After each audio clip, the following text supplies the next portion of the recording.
بچے بڑے خوش ہوتے ہیں بکریوں سے بکروں سے، لیکن جن کے گھر میں پودے ہوتے ہیں وہ بیچارے جلدی نہیں کرتے خریدنے، کیونکہ تجربہ یہ بتاتا ہے کہ بکرا باغ کا دشمن ہوتا۔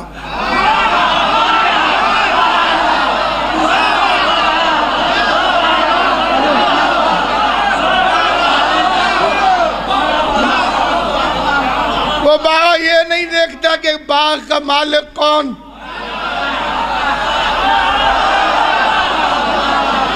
اب جانور جو ہوا جانور کو کیا پتا کہ مالک کون۔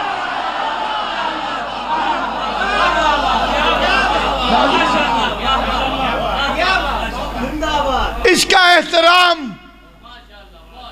ہر مسلمان اس کا احترام کرے، لازماً احترام کرے، اور یہ اکلوتا نبی ہے جس کی اللہ نے یاد منوائی۔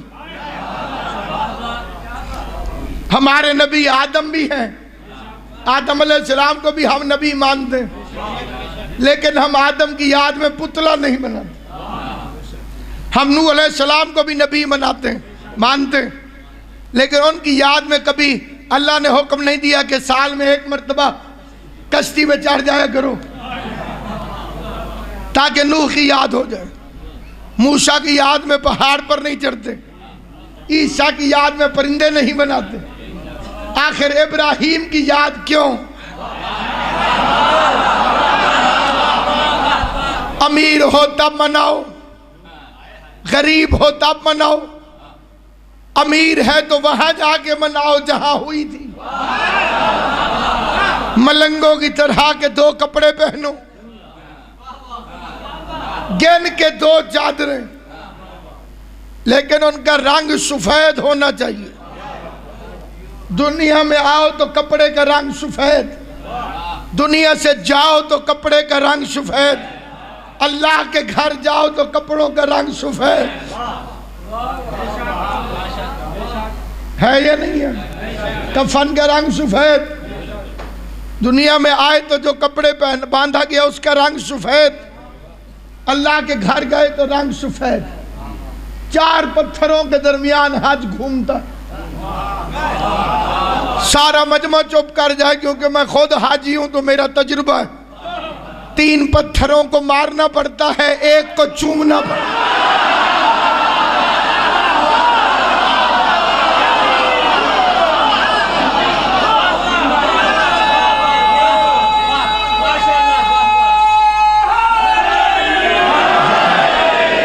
کوئی بے وقوف ہی ہوگا جو کہے کہ کچھ فرق نہیں ہے ان چاروں میں، شیطان کی نشانی اور ہوتی ہے، رحمان کی نشانی اور۔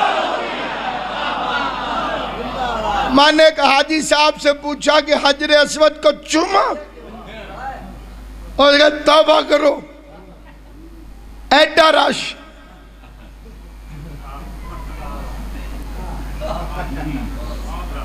اتنا رش، میں نے کہا پھر؟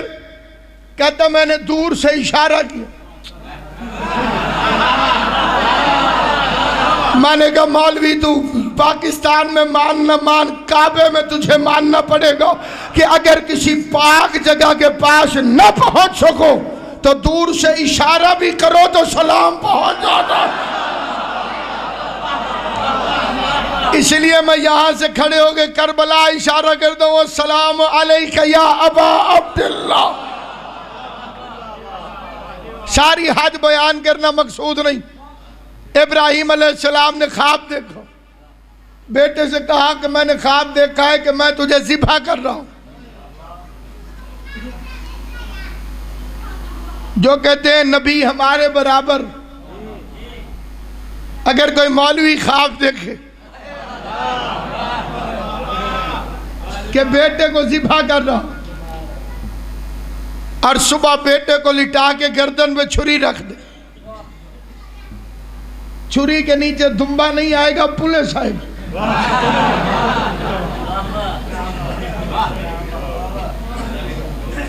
ایک فکرہ اگر میں نوجوانوں تک پہنچا سکا تو میں سمجھوں گا میرے آنے کا مقصد پورا ہوگا۔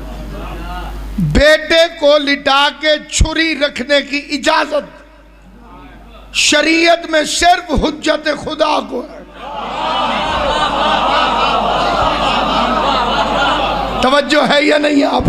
اور کائنات میں دو ہی باپ گزرے ہیں جنہوں نے بیٹا لٹا کے چھری رکھی، یا ابراہیم یا جناب عبداللہ۔ جناب عبداللہ کو لٹایا عبد المطلب نے۔ عبد المطلب حجت خدا نہ ہوتے تو انہیں اختیار کیسے ہوتا؟ معلوم ہوا عبد المطلب بھی حجت خدا ہے، اپنے زمانے کے لوگوں پہ خدا کی طرف سے حجت ہے۔ یہ ایک دوسرا ضمناً بات چلی جائے گی، اس کو چھوڑ کے عرض کرنا چاہتا ہوں۔ باپ نے کہا کہ میں نے خواب دیکھا ہے کہ میں تجھے ذبح کروں۔ بیٹے نے کہا کہ افعل بما تؤمر، جو آپ کو امر ہوا ہے وہ پورا کریں۔ باپ کہہ رہا تھا خواب ہے، بیٹا کہہ رہا تھا کہ امر ہے۔ زندہ باد مذہب اہل بیت، تمہاری معرفت کو میرا سلام۔ باپ نے کہا کہ خواب ہے اور بیٹے نے کہا کہ امر ہے، مجھے لٹاؤ، انشاءاللہ من الصابرین، انشاءاللہ اگر اللہ نے چاہا تو آپ مجھے صبر کرنے والوں میں سے پائیں گے۔ یہ لفظ یاد رہے تو اگلا فکرہ کو، انشاءاللہ آپ مجھے صبر کرنے والوں میں سے پائیں گے، صبر کرنے والوں میں سے پائیں گے، صبر کرنے والوں میں سے پائیں گے۔ ہجرت کی رات آئی، نبیوں کے سلطان نے حیدر کرار سے فرمایا علی خطرہ ہے، میرے بستر پہ سو جاؤ۔ اللہ ان ہاتھوں کو کسی کمینے کا محتاج نہ کرے۔ سید کونین تمہیں ہمیشہ راضی رکھے جو راضی۔ میرے بستر پہ سو جاؤ کیونکہ خطرہ ہے۔ یہاں میں اعلان کروں مثال کے طور پر، حضرات لاہور میں ایک عظیم الشان جلسہ منعقد ہو رہا، خدا نخواستہ وہاں بم پھٹے گا، شرکت فرما کے ثواب دارین حاصل ہو۔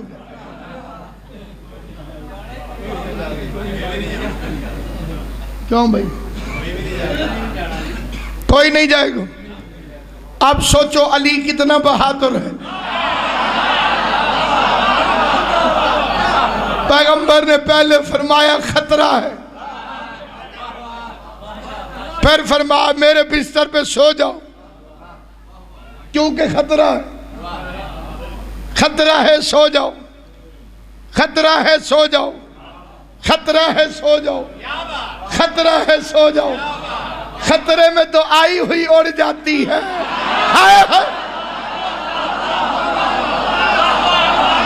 خطرہ ہو تو آئی ہوئی نیند بھی اڑ جاتی ہے۔ یا علی خطرہ ہے سو جاؤ۔ پلٹ کے علی نے فرمایا کیا میرے سونے سے آپ کی جان بچ جائے گی؟ 1000 تقریریں ہوں مجھ جیسے طالب علموں کی۔ اگلا فکرہ جو پڑھا ہوں مبلغ اعظم علامہ اظہر حسن زیدی آل اللہ مقامہ، خطیب آل محمد، ان کا جلیل اور کریم فکرہ، میرے جیسوں کی ہزاروں تقریریں قربان۔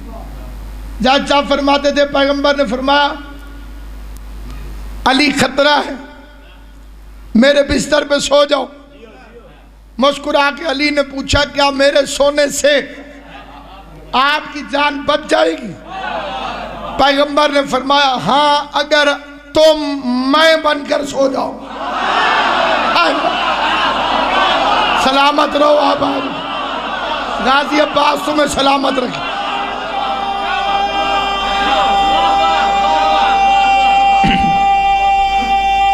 مل کے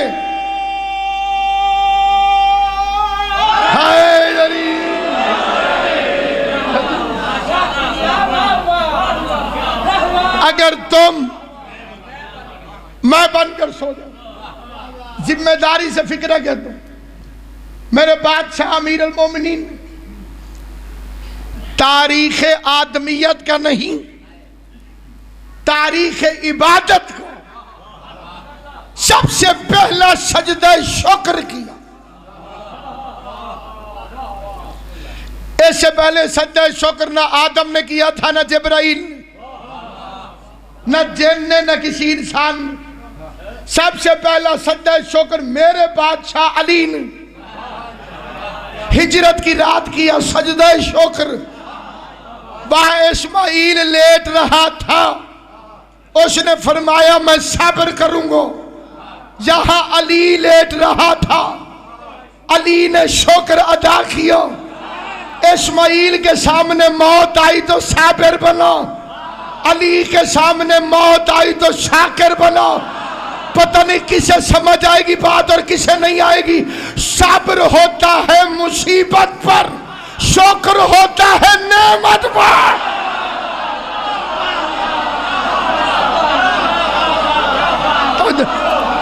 صبر مصیبت پر،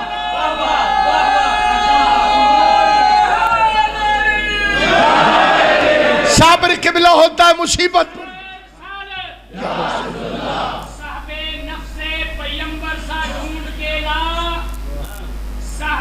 نفس پیمبر سا ڈھونڈ کے لا، گر تو ملتا ہی نہیں در سا ڈھونڈ کے لا۔ سبحان اللہ۔ 2-4 دن کی بات نہیں، صدیوں کی اجازت ہے تمہیں، تو علی چھوڑ کلندر سا ڈھونڈ کے لا۔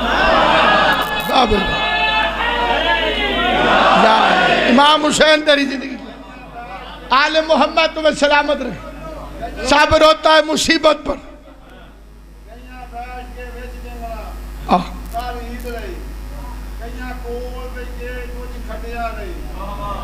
بابا اگوا ایرا وڈا سید تس پیچھے پہ مجھے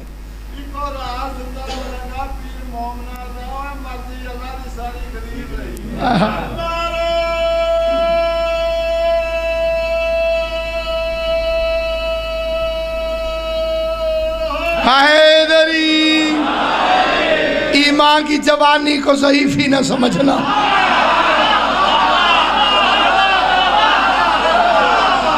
ایمان جوان ہو تو باو بدن ضعیف نہیں ہوتے۔ علی کی محبت بوڑھوں کو جوان کر دیتی، علی کا بغض جوانوں کو بڈھا کر دیتا۔ میں بڑا حیران ہوتا ہوں کوکب جی کہ میرے مولا نے پوچھا کیوں؟ عجیب سوال نہیں یا علی بادشاہ کا کہ کیا میرے سونے سے آپ کی جان بچ جائے؟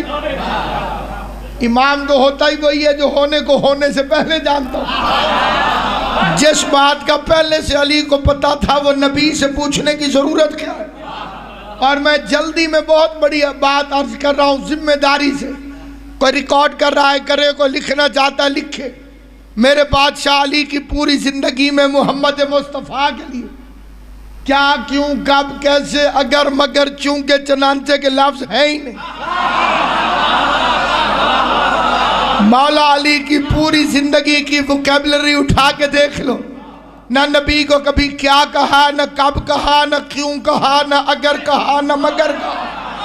علی خیبر فتح کرو، جو حکم جناب علی، سو جاؤ، جو امر بادشاہ، بدر فتح کرو جی ابھی گیا، احد فتح کرو جی ابھی گیا۔